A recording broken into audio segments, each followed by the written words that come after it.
the sands of time.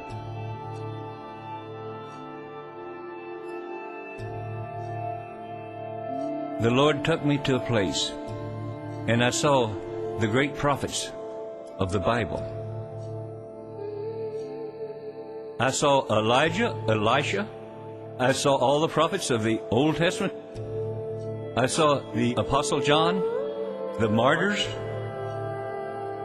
and they had all been told of the Lord to stick their hands into the sands of time. As I watched them, they would pick up a shoebox. One of them was the Apostle Paul. And he brought this shoebox up and he said, "It's my time." The Apostle Paul believed what's going to happen now was going to happen in his time. And he opened the shoebox and it was empty. And so another prophet come behind him. And the Lord says, "Stick your hands in the sand of time." Every prophet have all believed it was going to take place in their time. And it did to a measure, because all the wisdom that's down here now come through these men. And each one of them added something to the sands of time.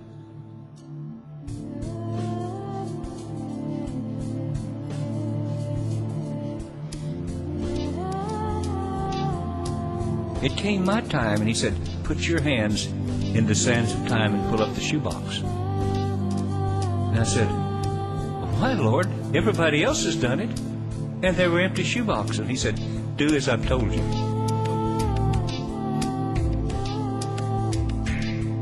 So I put my hands in the sands of time and I put the shoebox up. And I opened it. And I was very shocked, for it had letters in it. And it said, "Greetings, you have been inducted into the army of God." But these white envelopes, these induction notices, they didn't have a stamp on it. And at this time, in the United States, if I remember right, it cost 11 cents, I believe, to mail a letter. And the Lord says, "I will mail these letters when it costs 20 cents to mail a letter."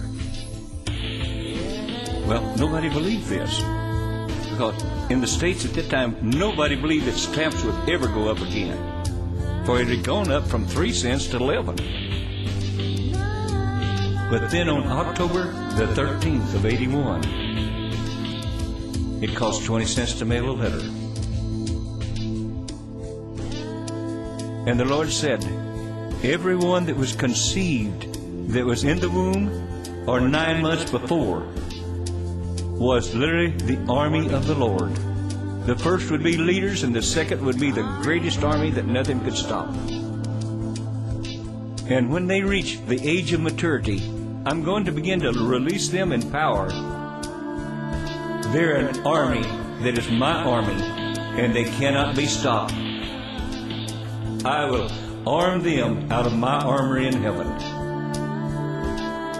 There's no gift that I will deny them. They will literally pull down the warehouse of God, and they'll have no fear of the enemy whatsoever.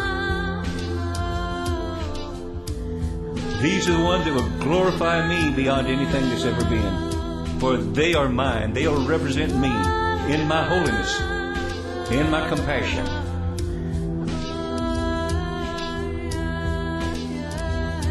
And this is what's getting ready to happen. An army of youth that isn't afraid to die for Christ. When you're not afraid to die, Satan has no control over you at all. You become a holy terror to him.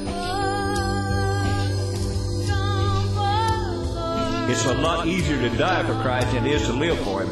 They'll do even the greater thing. They'll live for him.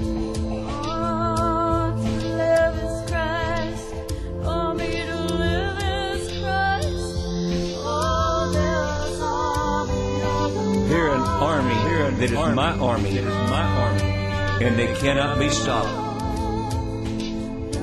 I will arm them out of my armory in heaven.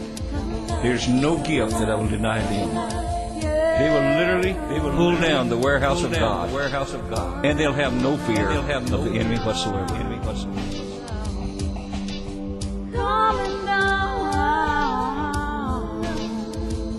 For they are mine. They'll represent me in my holiness, in my compassion.